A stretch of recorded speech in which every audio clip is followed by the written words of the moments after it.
Hello मेरे प्यारे बच्चों, स्वागत है आप सभी का आज के हमारे चैनल बिल्ड अप लर्निंग पे। इसका नाम चेंज हो चुका हुआ है, रिफ्लेक्शन क्लासेस इसका नाम हो चुका हुआ है चैनल का। लेकिन अभी सर्च लिस्ट में नहीं आ रहा है, तो आप लोग सिंपली इसको सर्च कर सकते हैं बिल्ड अप लर्निंग के नाम से। तो आज हम लोग बात करने जा रहे हैं इंटरमीडिएट सेंटअप एग्जामिनेशन 2021 के मैथमेटिक्स के क्वेश्चन को सॉल्व करने। शॉर्ट क्वेश्चन को, शॉर्ट में सब्जेक्टिव जो है उसको सॉल्व करेंगे, फिर लॉन्ग को भी सॉल्व करेंगे। इससे पहले वाले वीडियो में मैंने शॉर्ट के कुछ क्वेश्चन को मैंने सॉल्व करके डाले थे, और कुछ इंपॉर्टेंट क्वेश्चन को मैं आज सॉल्व करूंगा। तो सिंपली बने रहिएगा मेरे साथ वीडियो में और अंत तक जरूर देखिएगा। तो चलिए शुरू करते हैं। आज हम लोग शॉर्ट का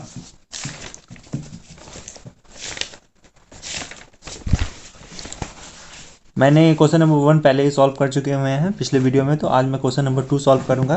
तो क्वेश्चन नंबर 2 आप लोग देख सकते हैं, sine inverse 3/5 plus sine inverse 8/17 equal to sine inverse 77/85। इसे हम लोग को सिद्ध करना है, मतलब प्रूव करना है। तो सिंपली आप देख सकते हैं, sine inverse 3/5 plus sine inverse 8/70 equal to sine inverse 77/85। तो इसमें सिंपली कौन सा फॉर्मूला लगेगा, sine inverse X plus sine inverse Y. Sine inverse X plus sine inverse Y क्या होता है भाई लोग, आप लोग को फॉर्मूला याद रखना होगा, नहीं फॉर्मूला याद रहेगा आपसे क्वेश्चन नहीं बनेगा। तो इसका फॉर्मूला होता है साइन इनवर्स एक्स को पहले रखिए, फिर इसका √1 माइनस वाई स्क्वायर, फिर वाई को छोड़िए √1 माइनस एक्स स्क्वायर। सिंपली इसको पुट करेंगे इस पर। तो ये एक्स है, ये वाई है, तो 3/5 √1 माइनस वाई की जगह 8/17 का होल स्क्वायर, प्लस वाई का है 8/17।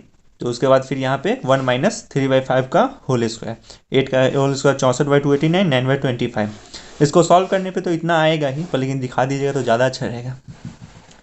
तो ये मैं कैलकुलेट करूँगा। कैलकुलेट करने के बाद सिंपली आप देख सकते हैं यहाँ RHS के इक्वल आ चुके हैं 77/85। तो ये हमारा क्वेश्चन नंबर 2 आसानी से सॉल्व हो गया। उसके बाद क्वेश्चन नंबर 4, 5 मैंने सॉल्व किया था। उसके बाद हम लोग क्वेश्चन नंबर 10 सॉल्व करेंगे, क्योंकि मैंने 7, 6, 7, 8, 9 सॉल्व कर चुके हुए हैं।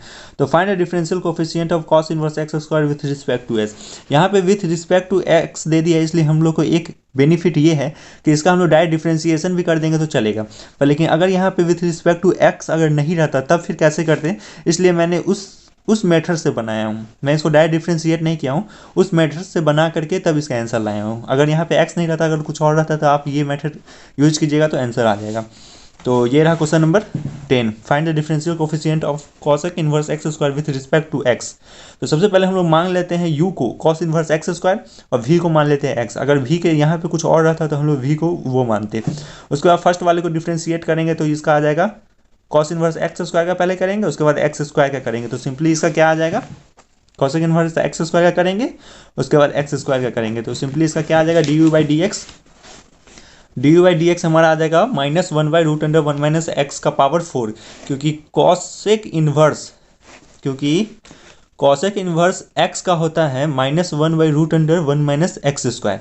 तो यहाँ कॉसेक इनवर्स एक्स स्क्वायर है, तो यहाँ जो है इसका भी स्क्वायर हो जाएगा। 1 का तो होगा तो 1 ही रहेगा, तो इसका भी स्क्वायर हो जाएगा, तो एक्स का पावर 4 हो जाएगा। और यहाँ 2x का होगा, 2x स्क्वायर है, तो एक्स स्क्वायर का क्या हो जाएगा, 2x हो जाएगा। तो यहाँ 2x हो गया, तो -2x/√1 माइनस एक्स का पावर 4। फिर इक्वेशन 2 को हम लोग dv/dx निकालेंगे, तो एक्स का डिफ्रेंसिएशन तो आप लोग जानते हैं 1 ही होता है। डिफ्रेंशिएट करेंगे इक्वेशन 2 को, तो dv/dx, तो एक्स का क्या होगा, 1 होगा। तो सिंपली यहाँ से हम लोग du/dv निकाल लेंगे, तो dx से dx कैंसिल आउट हो जाएगा, और ये दोनों आपस में मल्टीप्लाई हो जाएंगे। तो सिंपली हमारा ये आंसर हो जाएगा -2x/√1 माइनस एक्स स्क्वायर। तो ये हमारा आंसर हो गया। अगर यहाँ पे क्वेश्चन में विथ रिस्पेक्ट टू के जगह यहाँ √x-1 होता है या √x+1 होता, तो आप ऐसे फिर नहीं निकाल पाते, फिर आपको इसी मेथड पे बनाना होगा। नहीं, अगर यहाँ पे x है तो आप इसको डायरेक्ट डिफरेंशिएट भी कर सकते हैं, उसके लिए कोई दिक्कत नहीं है। अब 11th नंबर क्वेश्चन में चलते हैं, find the direction cosine of vector 4i + 5j - 3k। तो ये रहा हमारा question, find the direction cosine of the vector 4i + 5j - 3k। तो सिंपली वेक्टर r मान लेते हैं इसको, 4i cap + 5j cap - 3k cap. उसके बाद इसका मैग्नीट्यूड हम लोग निकालेंगे। सबसे पहले डायरेक्शन कोसाइन अगर निकालना होगा तो मैग्नीट्यूड निकालेंगे, डायरेक्शन रेशियो निकालना होगा तो वो 2 दिया रहेगा, तो उस हिसाब से हम लोग कैलकुलेट करेंगे माइनस करके, या फिर उसका जो कोफिशिएंट होता है वो हमारा रेशियो के बराबर हो जाता है, तो वैसे करेंगे। पर यहाँ डायरेक्शन कोसाइन निकालना है, तो मैग्नीट्यूड पहले निकालेंगे सबका। तो मैग्नीट्यूड हमारा आ जाएगा कितना, √50 मतलब 5√2। उसके बाद डायरेक्शन ऑफ कोसाइन क्या होता है, cos alpha cos beta cos gamma. तो सिंपली उस फॉर्मूला के हिसाब से हम लोग का ये हो जाएगा, जो आई कैप जे कैप के कैप्स के साथ जो लगा हुआ है ना, उसके नीचे डिवाइड में आ जाएगा 4/5√2, 5/5√2। तो इसको अगर कैंसिल आउट करेंगे तो 1/√2 आ जाएगा, और ये 3/5। तो ये हमारा 3 डायरेक्शन कोसाइन हो गया। फिर चलते हैं अगले क्वेश्चन पे। अगले क्वेश्चन को हम लोग सॉल्व करते हैं। फिर अगला क्वेश्चन है हम लोग का क्वेश्चन नंबर 12। क्वेश्चन नंबर 12 हमारा कह रहा है if A equal to I plus J plus K B equal to, तो हमको ए क्रॉस बी निकालना है। ए क्रॉस बी निकालना मतलब सिंपली डिटर्मिनेंट से हम लोग को इसको निकालना है। सिंपली ए क्रॉस बी लिखेंगे, आई जे के लिखेंगे। आई का क्या है कोफिशिएंट 1 है 1 है 1 है। बी का कोफिशिएंट क्या है 2 है 3 है 1 है। तो सिंपली 1 1 1 2 3 1 लिखेंगे। डिटर्मिनेंट का फॉर्मूला यूज करेंगे, जैसे आई कैप लेंगे, ये आई होता है प्लस, ये होता है फिर माइनस, फिर प्लस होता है, ऐसे ऑर्डर चलता है। तो आई कैप लेंगे तो आई के जो रो और कॉलम माइनस प्लस का ऑर्डर में चलता है। आई को लेंगे तो आई का कॉलम और रो को हम लोग भूल जाएंगे। फिर ये जो 4 एलिमेंट है इसके बारे में सिर्फ सोचा गया है, देख सकते हैं आप डिटरमिनेंट में इसको लिए गए। फिर जे को अगर लेंगे तो जे का रो और कॉलम भूल जाएंगे। फिर ये 1 2 और 1 1 को लेंगे, बल्कि ये माइनस में होगा, ये ध्यान में रखिएगा। फिर के को लेंगे तो के में फिर 1 2 1 3 होगा, के का ये कॉलम और ये रो भूल जाएंगे। तो सिंपली इस हिसाब से हमारा ये आएगा। फिर नेक्स्ट क्वेश्चन पे हम लोग बढ़ते हैं, क्वेश्चन नंबर 16, जो आप लोग यहाँ देख सकते हैं इंटीग्रेशन सेक का power N theta tan theta D theta. तो सेक का power N theta tan theta D theta को हम लोग लिख सकते हैं सेक का power N minus 1 theta sec theta tan theta D theta. ये कैसे लिख सकते हैं ये मैं आप लोग को बता देता हूँ कि सेक एन है, मतलब ये कोई एन है सेक, तो इसमें से अगर हम लोग -1 भी अगर कर देते हैं तो मतलब ये एन टर्म है, कोई स्क्वायर नहीं है या फिर कुछ नहीं है जो हम लोग इसको, तो एन में से अगर इसको 1 माइनस भी करके लिख सकते हैं हम लोग, इसको सेक एन माइनस 1 थीटा लिख सकते हैं, क्योंकि ये एन ऑर्डर में चल रहा है इसलिए इसको ऐसे लिख सकते हैं। और टेन थीटा का, और फिर इसमें से मैंने सेक थीटा कॉमन लिया है, इसका ऐसा लिख रहा हूँ। सेक थीटा कॉमन लेंगे तो n-1 सेक थीटा टेन थीटा, ऐसा ये फॉर्मेट बनेगा। उसके बाद let sec theta equal to Y हम लोग मान लेंगे, सेक थीटा को वाई मानेंगे। उसके बाद सो डैट डिफ्रेंसिएशन करेंगे, तो सेक थीटा का हमारा होता है differentiation sec theta into tan theta D theta d y. अब देखो sec theta tan theta D theta equal to d y आया है, तो सेक थीटा टेन थीटा यहाँ देख सकते हो हमारे इक्वेशन में है sec theta tan theta D theta, उसके जगह हम लोग सिंपली डी वाई लिख सकते हैं। और सेक थीटा को हम लोग ने वाई माना है, तो सिंपली इसमें अगर पुट करेंगे तो देखो सेक थीटा n-1 था, तो यहाँ y का पावर n-1 dy हो जाएगा। y का पावर n होता है y का पावर n+1 बाई n+1, तो सिंपली यहाँ पे भी वही फॉर्मूला यूज करेंगे, y का power n-1 plus 1 n-1 plus 1 1 से 1 कट जाएगा, तो y का power n by n plus c। तो y का पावर n है तो y को हम लोग क्या माने थे सेक थीटा माने थे, यहाँ देख सकते हो सेक थीटा माने थे, तो यहाँ sec n theta by n plus C, ये हमारा आंसर हो गया। फिर फर्दर क्वेश्चन पे बढ़ते हैं हम लोग, क्वेश्चन नंबर 17 पे। क्वेश्चन नंबर हमारा 17 है integration 0 to a x square d x by root under A square minus x square. ये भी बहुत ही ईजी क्वेश्चन है, तो इसको हम लोग को सॉल्व करने के लिए सबसे पहले जो रूट अंडर ए स्क्वायर माइनस एक्स स्क्वायर है, इस फॉर्मेट में हम लोग को ऊपर में कोई ऐसा फॉर्मेट लाना होगा, ए स्क्वायर माइनस एक्स स्क्वायर के फॉर्मेट में लाना होगा। तो हम लोग यहाँ पे लिख सकते हैं ए स्क्वायर माइनस एक्स स्क्वायर। अगर आप लोग इसको सॉल्व कीजिएगा, आप लोग देखिए अगर इसको सॉल्व कीजिएगा ए स्क्वायर माइनस ए स्क्वायर प्लस एक्स स्क्वायर, ए स्क्वायर से ए स्क्वायर कट जाएगा तो प्लस एक्स स्क्वायर ही ना बचेगा, ये हमारा तो है एक्स स्क्वायर, तो सिंपली हम लोग इसको इस फॉर्मेट में लिख सकते हैं। उसके बाद आप लोग इसको सेपरेट कर दीजिए, A square by root under A square minus x square और A square minus x square by root under A square minus x square. इससे ये कैंसिल आउट होगा, तो जानते हैं रूट से अगर किसी को भी कैंसिल आउट करेंगे तो रूट में ही आंसर होगा, तो रूट अंडर ए स्क्वायर माइनस एक्स स्क्वायर होगा इसको काटने के बाद, और इसका तो हम लोग इंटीग्रेशन करेंगे सिंपली। तो सिंपली यहाँ मैंने लिख दिया इसको वैसे ही, उसके बाद अलग अलग मैंने इसको सेपरेट करके इंटीग्रेशन कर रहा हूँ, पहले इसको फिर इसको।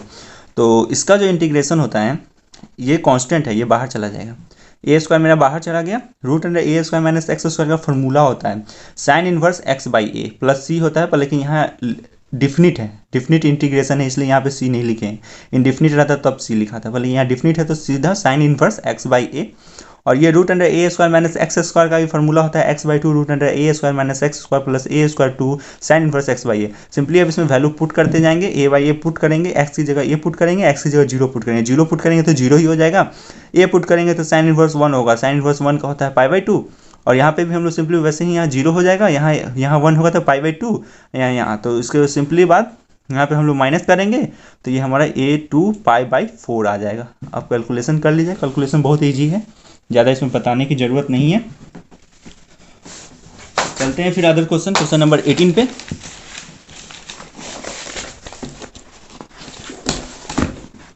क्वेश्चन नंबर 18 है y minus x d y by d x equal to 2y² plus d y d x.